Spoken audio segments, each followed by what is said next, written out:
Diolch i chi am y cyfle I fod gyda'n gilydd ac I ddathlu gwaith Cymorth Cristnogol.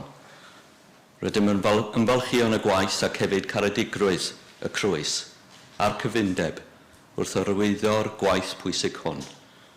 Dymunwn dyfendus ar ein gwerthfawrogiad yn gwasanaeth y bore yma. Dechreuwn ein gwasanaeth drwy ganu'r emyn 42. Sanctaidd, sanctaidd, sanctaidd, Dduw hollolluog. Gyda gwawr y bora, dyrchafwn fawl I ti. Sanctaidd, sanctaidd, sanctaidd, cadarn a thrigarog. Trindod feindigaid yw ein harglwydd ni. Sanctaidd, sanctaidd, sanctaidd, Dduw hollolluog. Datgan nef a deiar, ei mawl I ddenw di. Sanctaidd, sanctaidd, sanctaidd, cadarn a thrigarog. Trindod fendigaid yw ein harglwydd ni. Rhif yr emyn 42.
Nawr, da ni am wylio ffilm sydd wedi cael ei baratoi gan Cymorth Cristnogol yn Zimbabwe. A gwelwn ni berson unigryw ac dewr a grymus iawn, sef Janet Tirugo, sy'n 70 oed. Nawr, da ni am defnyddio'r dechnoleg ar sgrin, ond yn anffodus byddwch chi gartre ddim yn gallu weld o'n dda, ond dwi'n gobeithio y cewch chi fendus o fod yma, a byddaf yn danfon yr un ffilm I chi ar e-bost efallai pnawn yma, ond yn ystod yr wythnos mwyn I chi gael profi hanes Janet Torwgo.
Gobeithio ydych chi'n gallu darllen chydig bach ar yr is-deitla. Mi ddau ddanfon yr fideo I chi drwy e-bost hefyd er mwyn I chi ail fwynhau hanes hynod Janet.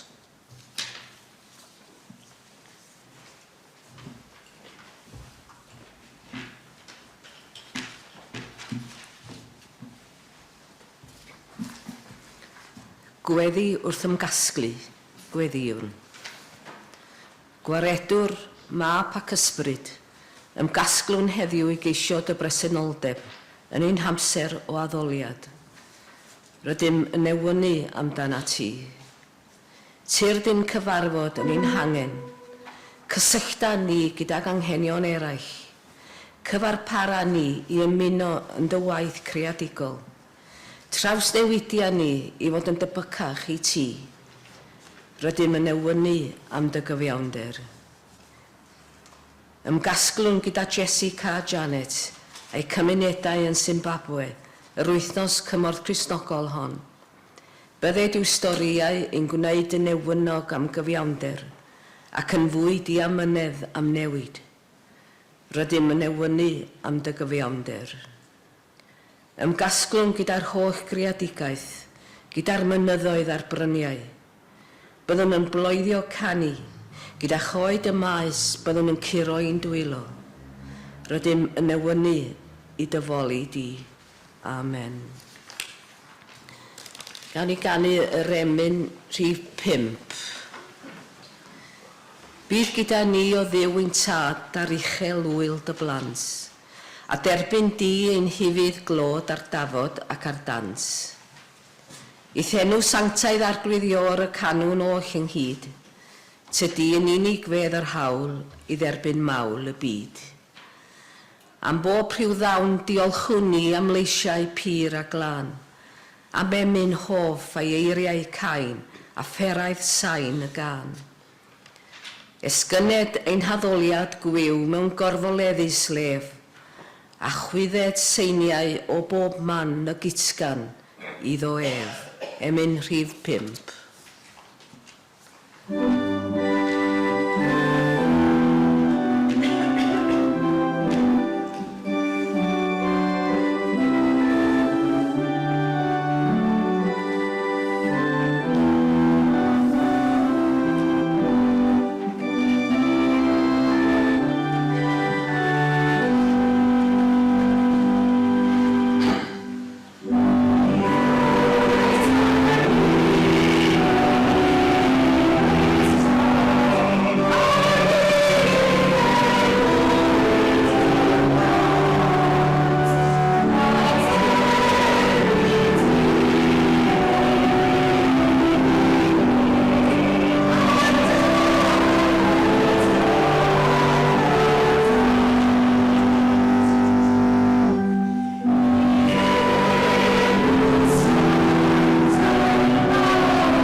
Y salm gyntaf.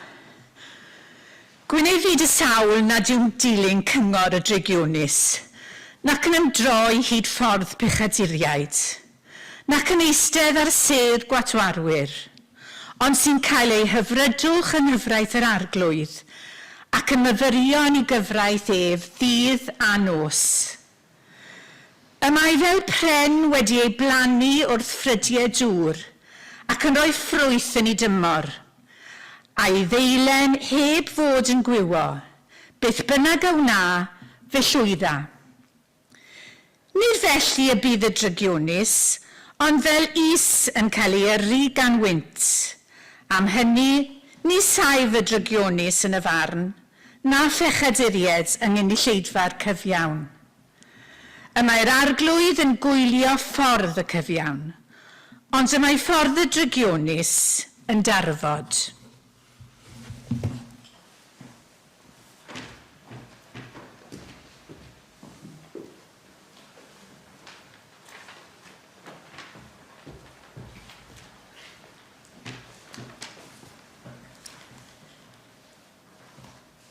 Gweddiwn weddi o gyffes. Dduw da'r greadigaeth, canwn ein mawl i ti. Ond hyd yn oed wrth i ni godi ein llais, gwyddom ein bod wedi pallu a methu. Wrth gerdded llwybrau a drodd ein calon yn fewnol, wrth eistedd gyda'r rhai a wawdiodd alwad y tlawd, gwatwar y rhai ar yr ymylon, a gwadu'r ddeiar yn ei gwewyr. Yn rhy aml, gwywodd ein dail, ein canghennau'n ddiffrwyth. Gwrthodasom gael ein tocio, bellach mae'r fwyell yn barod. Yn barod i dorri lawr y gormodedd sy'n croeshoelio'r cread, y systemau sy'n tlodi pobl, y breintiau sy'n lleihau ein ffydd. Ond hyd yn oed nawr nid yw'n rhy hwyr, oherwydd yn wyneb barn daw cynnig am ras a'r gobaith y gall y pren marw ddod yn fyw.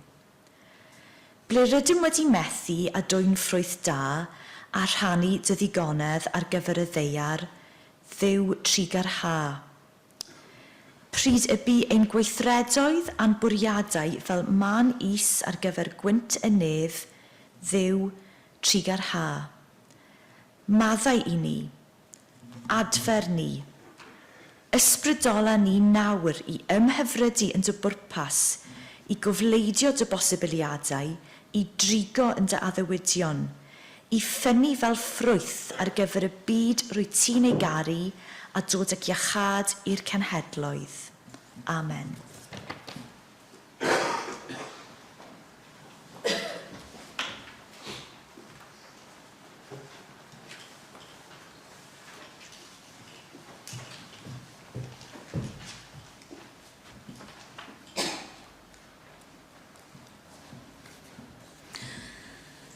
Y drydedd benod o'r Efengyl yn ôl Matthew, adnodau 1 i 10. Yn y dyddiau hynny, daeth Ioan Fedyddiwr gan bregethu'r genadwri hon yn anialwch Jwdea. Edifar hewch, oherwydd y mae teyrnas nefoedd wedi dod yn agos. Dyma'r hwn y soniwyd amdano gan y proffwyd Eseia, pan ddywedodd, llais un yn galw yn yr anialwch, paratowch ffordd yr arglwydd, unionwch y llwybrau iddo. Yr oedd dillad Ioan o flew camel a gwregus o groen am ei ganol, a'i fywyd oedd locustiaid a mel gwyllt. Yr oedd trigolion Jerusalem a Jwdea i gyd a'r holl wlad o amgylch yr Iorddonen yn mynd allan ato, ac yn cael ei bydyddio ganddo yn afon Iorddonen, gan gyffesu ei pechodau. A phan welodd Ioan lawer o'r Phariseaid a'r Sadwceaid yn dod i'w bedyddio ganddo, dywedodd wrthynt, chwi epil gwiberod, pwy a chrybuddiodd i ffoi rhag y digofaint sydd i ddod. Dygwch ffrwyth gan hynny, a fydd yn deilwng o'ch edifeirwch, a pheidiwch am meddwl dweud wrthych eich hunain, y mae gennym Abraham yn dad, oherwydd rwy'n dweud wrthych y gall Duw godi plant i Abraham o'r cerig hyn.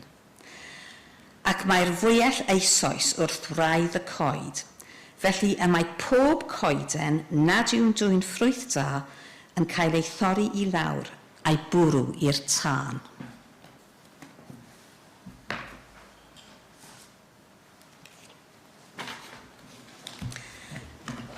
Enyn 851. Rwy'n i lygad Crist i weld yn iawn y ffiniau ffals a ddrylliwyd un prynhawn, mwyn i ni gael carthu'n rhagfarn cas a gweld pob lliw yn hardd yn hael dy ras. O cuddiannu mwyn dy ddangos di, y dyn dros eraill yw ein harglwydd ni. Rwy ni ddwylo Crist i wneud ein gwaith rhag mynd ffordd arall heibio ar ein taith.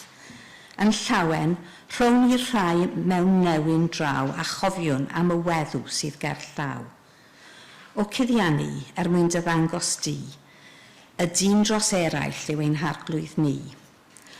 Rho galon Crist i ni wrth weli'r claf, i weini yn ei eiaf when I have, a phrofi o dan faich sy'n drwm i ni gymdeithas dioddefiadau Calfari, o cuddiannu mwyn ddangos di. Y dyn dros eraill yw ein harglwydd ni. Rho i ni sgidiau Crist i fynd mewn hedd yng ngrym ei atgyfodiad ef o'r bedd, i ddwyn y rhai sy'n disgwyl am y dydd a ffoaduriaid ffawd i deulu'r ffydd. O cuddiannu mwyn ddangos di, y dyn dros eraill yw ein harglwydd ni. Emyn 851.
Gweddi o alarnad.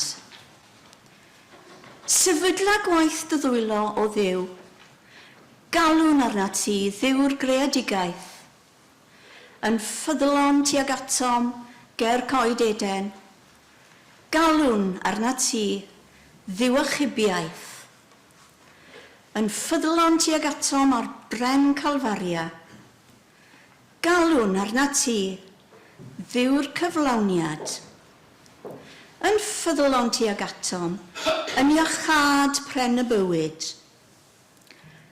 Dy bobl ydym o Dduw, o strydoedd y ddinas, o afon y bywyd, o thorsedd yn y nef, ateb ni yn awr, mewn geiriau grymus, a gweithredoedd cadarn. Llyfara wrth ein cri, am ba hyd. Am ba hyd y bydd boliau'r plant yn wag. Am ba hyd y bydd ei mamau'n gweddio yn ofer. Am ba hyd y bydd y tymheredd yn codi y tu hwnt i record.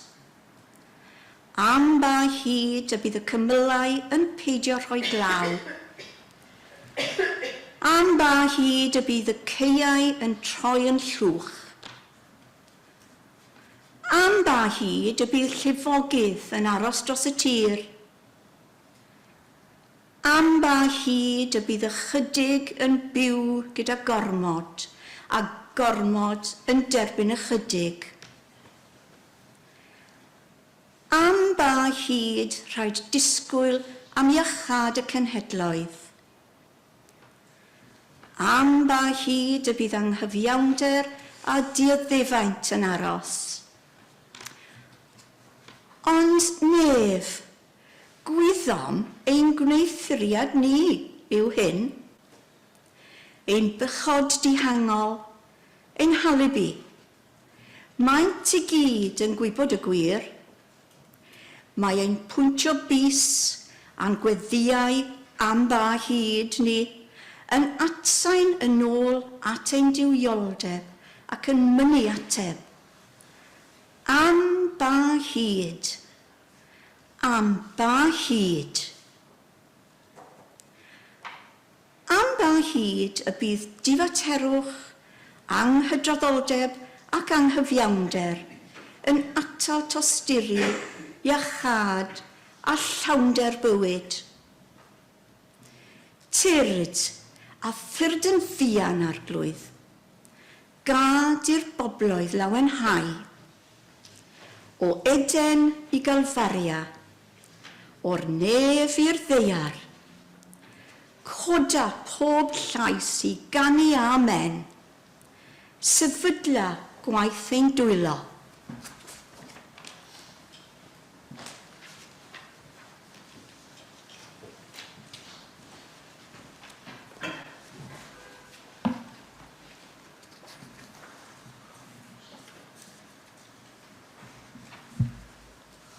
Hoffwn ni fyfyrio tipyn heddiw ar y gair grym, a hynny yng ngwyneb yr argyfwng a'r anghyfiawnder hinsawdd yn y byd.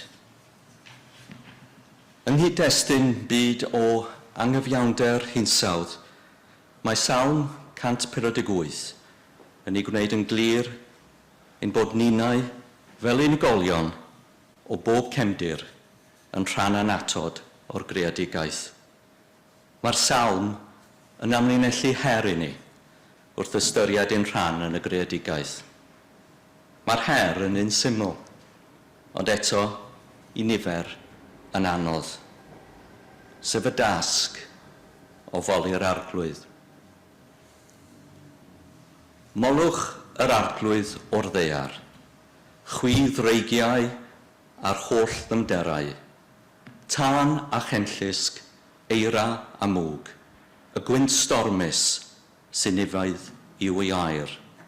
A'i mynyddoedd a'i holl fryniau, y coed, ffrwythau a'r holl gedrwydd, anifeiliaid gwyllt a'r holl rai dof, ymlusgiaid ac adar hydedog. brenhinoedd y ddaear a'r holl bobloedd, tywysogion a holl farnwyr y ddaear, gwir ifanc a gwiryddion, hynafgwyr a llanciau hefyd. Bydded iddynt foli enw'r arglwydd, oherwydd ei enw, ef yn unig sy'n ddyrchafiedig, ac y mae ei ogoniant ef uwchlaw, ddaear a nefoedd. Yn un mawl, fel dilynwyr Iesu, edrychwn ar Dduw fel ffynon bywiol i'r enaid, yn ffynonell grym, sy'n dangos i ni math o rym sydd yn gwasanaethu'r gwanaf. Mewn geiriau eraill, mae gofyn i ni ymlawenhau yn yr arglwydd a pha well fodd i wneud hynny drwy ddiolch, diogelu a pharchu ei greadigaeth y ddaear, tir ei phobl. Yn wir, dyma'r grym bendithiol sydd yn gwasanaethu'r gwanaf. Yn y sawn, gyfynir i'r rhai sydd yn dal gafal ar rym a dylanwad mewn cyd-destun llywodraethau i foli'r enw'r arglwydd. Gyfynir iddynt barchu yr hyn sydd yn ddyrchafedig, sef ei greadigaeth, glynu wrth y grym buddiol ac nid dinistriol. Gellir dweud fod y llywodraethau wedi methu dros y cenedlaethau yn hynny o beth, ac yn parhau felly. Dan adael yr unigolion i ddioddef yn sgil effeithiau dinistyr ac anghyfiawnder hinsawdd.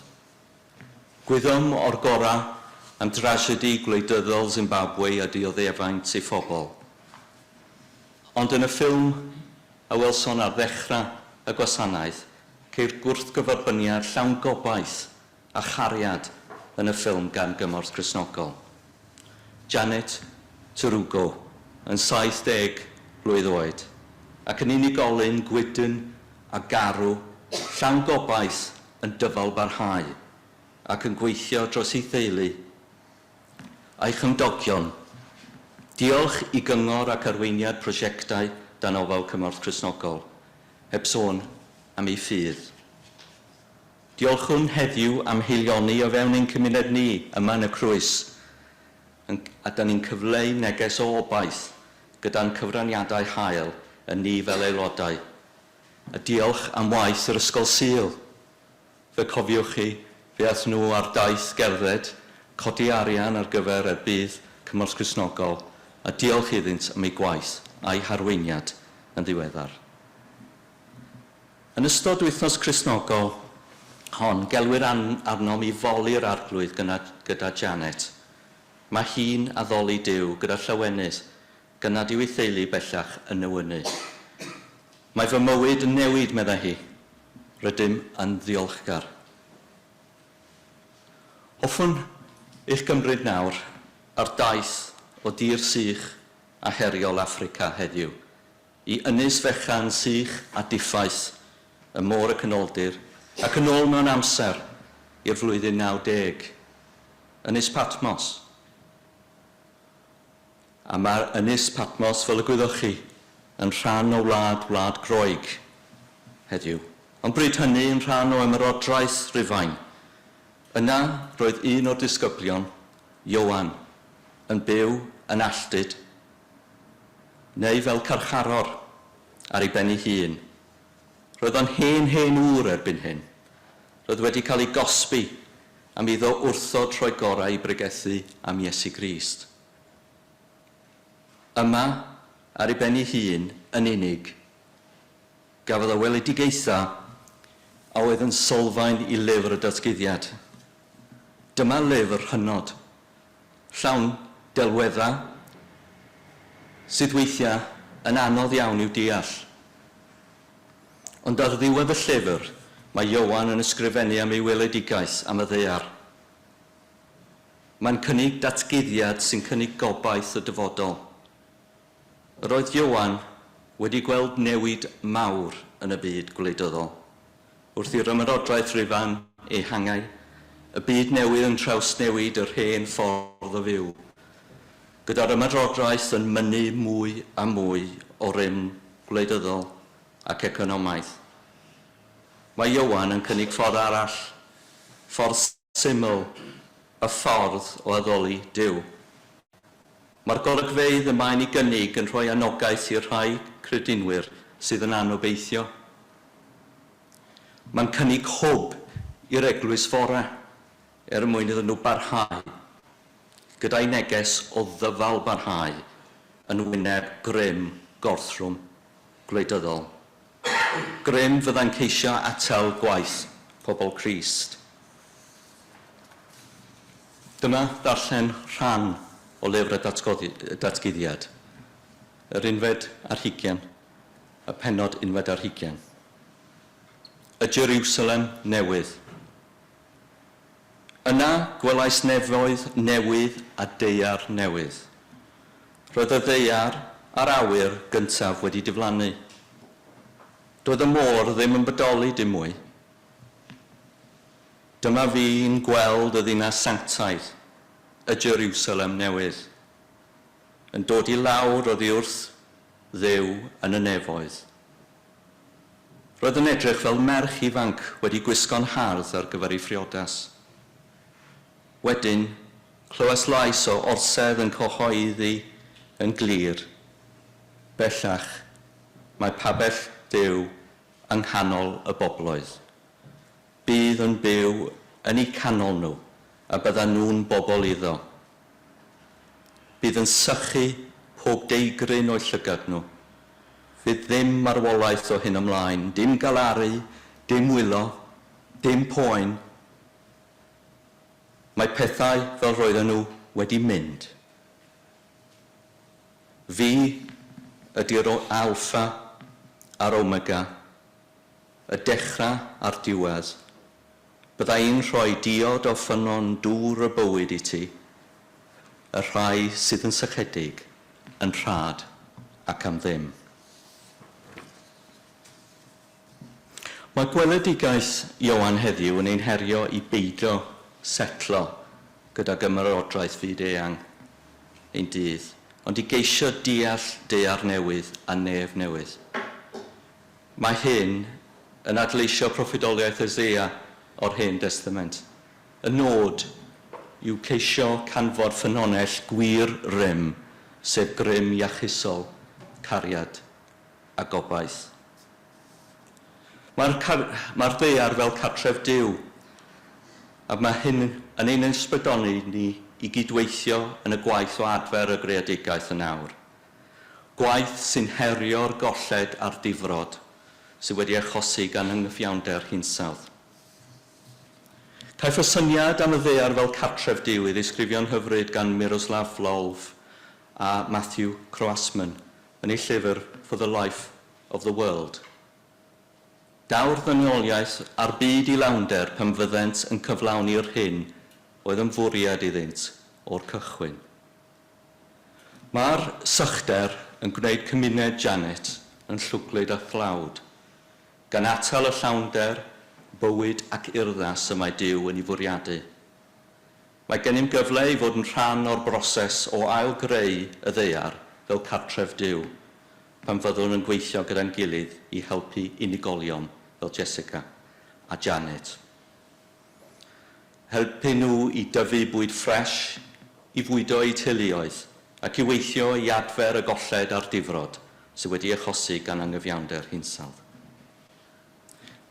Yn ei weledigaeth o'r orsedd, yn llyfr y datgyddiad, mae Iowan yn tynnu sylw at Dduw yn sychu pob deigryn o lygaid a rhai sydd wedi dioddef.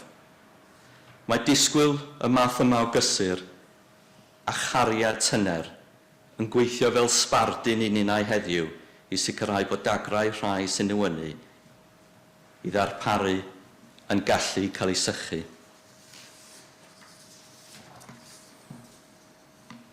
Ac yn y storïau am sychder a newyn o Zimbabwe, bydde di ddisgwyliad a gwahoddiad adnod 6 o lyfr y datgyddiad. Byddai'n rhoi diod a ffynon dŵr y bywyd i rai hynny sy'n sychedig yn rhad ac am ddim. Boed i hynny ddod â lluniaeth i'n henaid blinedig. Yn llyfr Iowan, pan oedd yn llawer iawn iau ym mhenod 13, ceir beth sy'n cael ei alw y gorchymyn newydd. Fy mhlant, am ychydig amser eto y byddaf gyda chwi. Fe chwiliwch amdanaf. A'r hyn a ddwedais wrth yr Iddewon, yr wyf yn nawr yn ei ddweud wrthoch chi hefyd. Ni allwch chwi ddod lle rwyf fi'n mynd. Yr wyf yn rhoi i chwi orchymyn newydd. Carwch eich gilydd. Fel y ceres i chwi, fel yr ydych chwithau i garu'ch gilydd. Os bydd gennych gariad tuag at eich gilydd, wrth hynny bydd pawb yn gwybod mai disgyblion i mi ydych.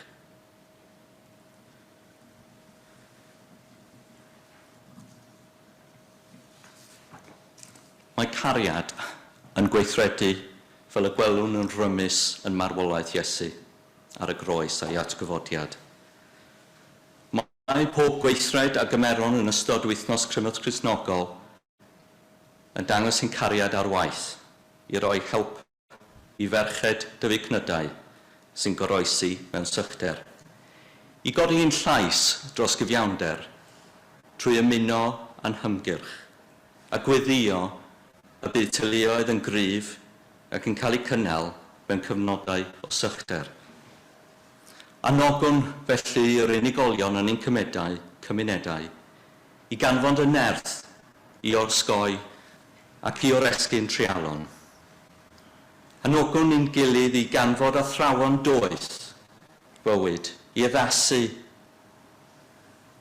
mwyn i ni allu cynorthwyo Cymorth Cristnogol i ddysgu y rhai sydd angen yn eu prosiectau. Anogwn ein gilydd i lynu at y gobaith ac i atgyfnerthu a datguddio y modd o wneud. Yn syml, molwn yr arglwydd a pharchwn i gartref ar ein ddeiar. Dyma'n cyfle a dyma'r amser.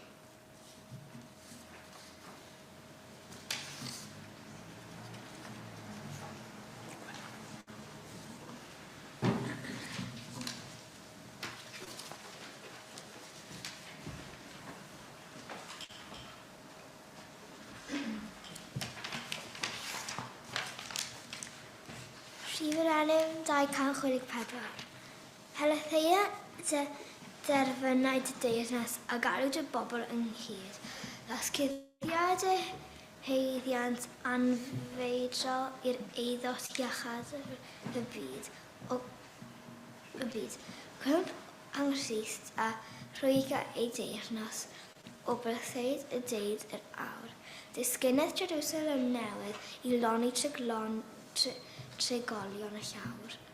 Ehed efengyl dros wyneb y ddaear a'r moroedd i gyd, a galwyd y etholedigion o gyrraedd eithafoedd y byd, o brysau'r cyfarfod heb lygredd, na rhyfel, na chrystydd, na ffoen. Dydd jwbl etholedigion a chydetifeddion ar oen. Rhif yr enw 264.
Gweddi o ddiolchgarwch ac eiriolaeth.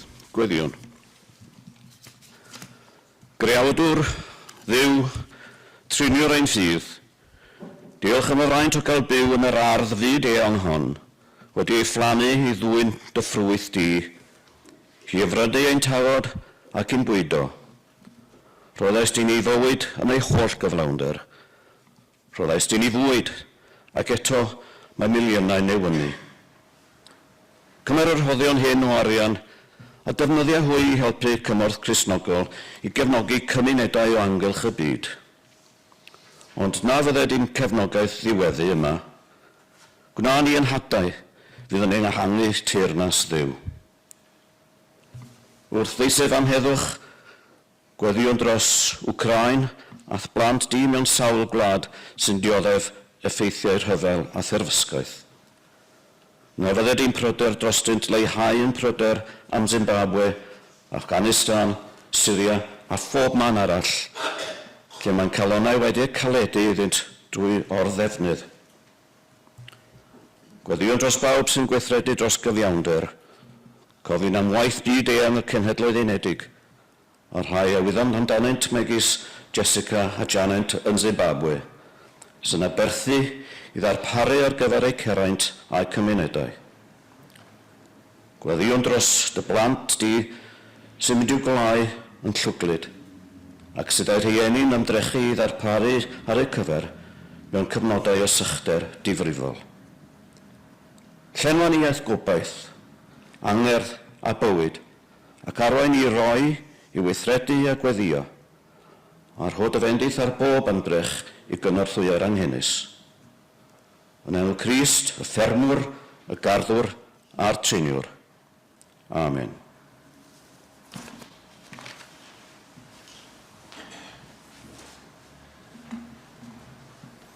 Ga i ofyn i Martha ddod o'r galeri mwyn ledio'r emyn olaf. A diolch eto iddi. Gobeithio na fydd yr camera'n cael ei ddiffodd o'r herwydd.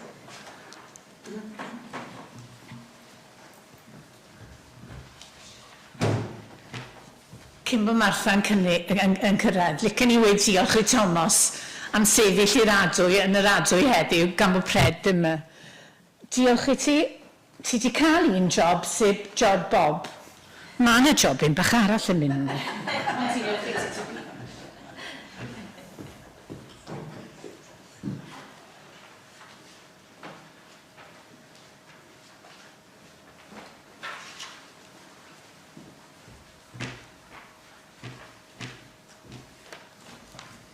Rhyf yr emyn 871.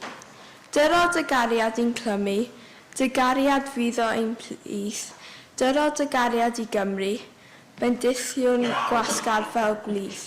Disgyn i ddeall o'r newydd, hwll ystyr cariad at frawd, dyrod y gariad i'n clymu, dy gariad di. Mewn byd o newyn a thristwch, disgyn i rhannu bob rhodd, mawr yw dy gariad i atom, disgyn i garu i modd. Disgyn i ddeall o'r newydd, hwll ystyr cariad at frawd, dyrod y gariad i'n clymu, dy gariad di. Gwna ni yn lampiau dy oleuni, lle byddo tywyllwch a rhais, gwna ni'n gyhoeddwyr dy obaith, fel clywor bobloedd dy lais. Disgyn i ddeall o'r newydd, hwll ystyr gariad at frawd, dyrod y gariad i'n clymu, dy gariad di. Rhyf yr emyn 871.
Hoffwn ni'n gyntaf, cyn i ni'ch gollwng chi, ddiolch i chi am bawb sydd wedi cymryd rhan.